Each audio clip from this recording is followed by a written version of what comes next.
Sylvia hei ala thar nen kan hmua mizo idol lai tang toin Sylvia tlan hlo em mai theina nei sang thiam na nei sang nia amara chu in ti siak na do sa nai chonin zam thei ola do san la lon hem lo an la lon hem lo alang thina in ti siak lai chon chunga chonin ka ngai to thina in ti siak na ni lo du to ka zai ka mu chak thina mu to he tlem em aya tuna studio war zonin kan hmuwa rinain zai mu to ra wanga atam lowa engma phone record ve khoi lai mi mani chu ka mu zeu zawa dong hena fi alo thina Sylvia zai thiam ka tia tin chumi piala ma ta jonin hei theina sang ta hi na ya khanga theina zong ate kha uluk dewa adu dan to ka arong pog chu hun hi ka hak lel thina ngai thang o LRS mar pone helai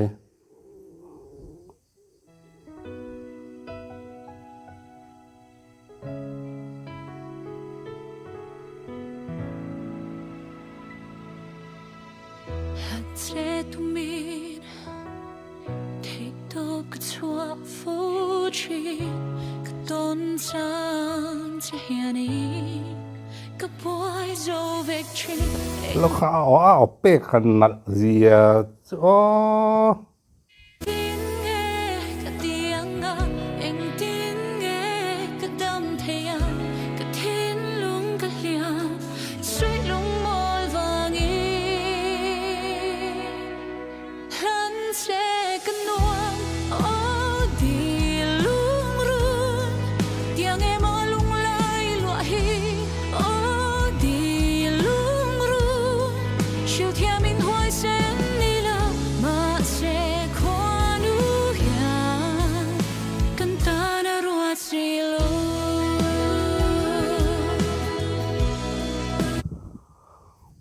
khuan nun kan ta na ruat si lo hi chu buai thak thina ni tero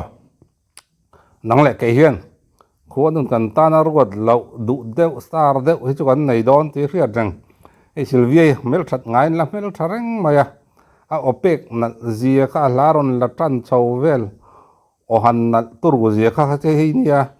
Sylvia du to ka do san ni lo in ti siang na mun ni lo ka ti na in ti siang na mun ni lo a zai ka hriat chak chu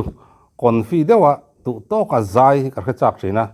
e dona kan han hria a wan nal zia chu o hei a eng mo tunlai studio chana lo thei lo filter le eng mo jum phang ma che min a thei na le a eng lo a thei na le a thiam na ti teng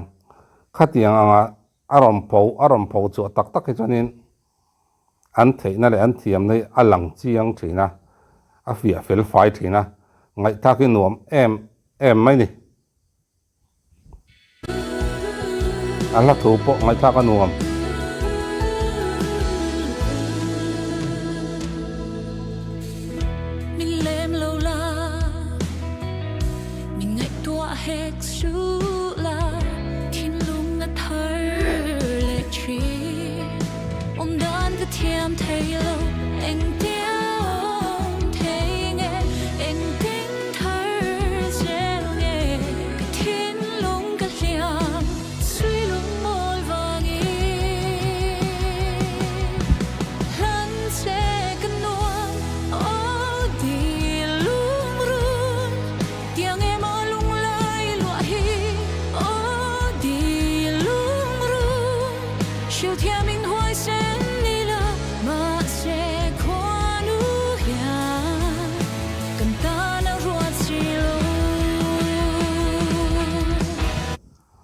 alu mai anal thot mai Sylvia a o pek dan zong te tin ala thu ngai nom chi ania kan thin lunga tlan chi eng po ni sa khil ve pop phat mai tor nia hoi sen hi ngai ni tinga chon veina thil danga hoi sen VOC he tiang kong a hen chắc lâu thấy về viau mấy nè Sylvia nal pangai ringin nala mil chat pangai ringin la mil tra a oiro a main anal zok katia zai po hey inti siak na do sana ni lo chuanin a kon fi le zukola ngai thla ka nuam ngang mai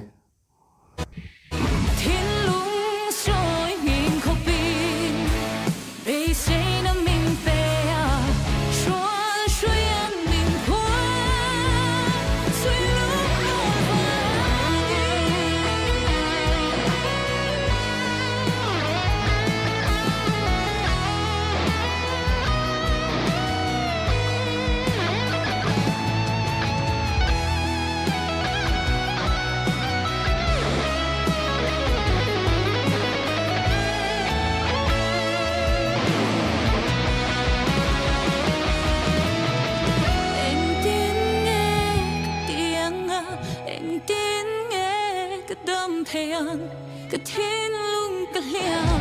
suy lung môi vang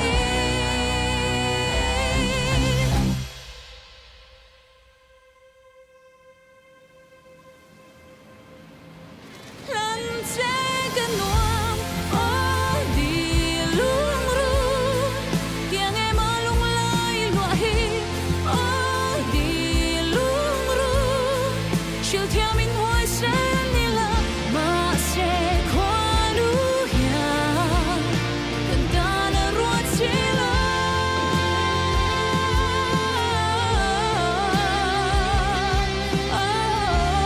lokin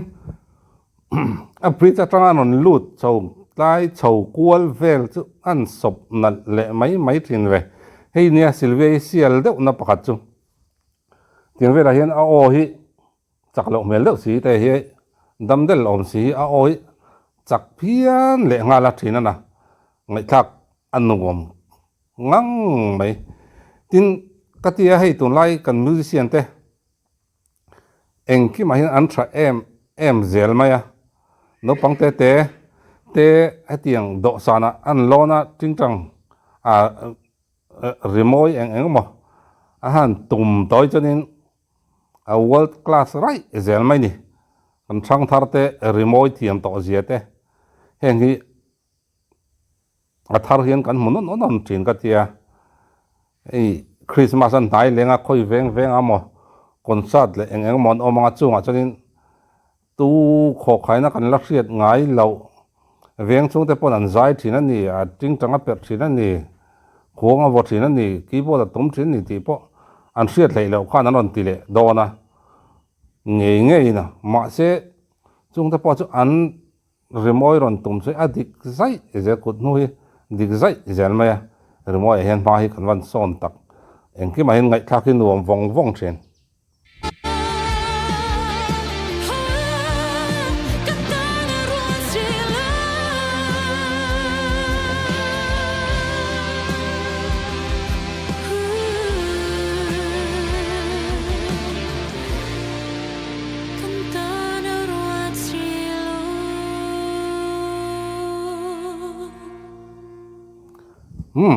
mizo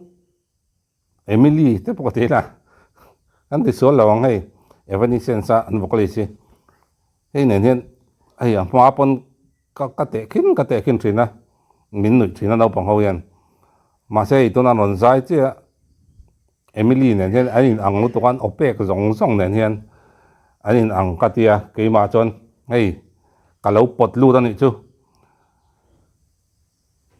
Sylvia azai ngai thaka nuam katia hei tran po a lot ani idol lai tang to in azai hi ngai thak hian nuama tin athiam na le atheina asang ti hriata amaro chunia kan sai tong khan do sanai chonin mi hring fanu mi hring fa pa hi indu khop lo hi anathei em mai ni chung chu an lon hnem lo wang pon an nei na sa ti hriat thina hei idol icon kan ho ne wa po hian chung chu nia hetia zo wat che an hla thare mo khoi lai do san sana mo an zai ka mu chak hi ka ti thina in ring tok taka an du thu samat tlak hlau mi alo tlak om to lo ni ti han hriat map engma a om to lo ni tian hriat no an zai hi chu dan hi dang dai zel mai ni silvei po dana ron dang zar mai la thar du om tak tak nen kan mule zel tur anga yang hun man nom vek ule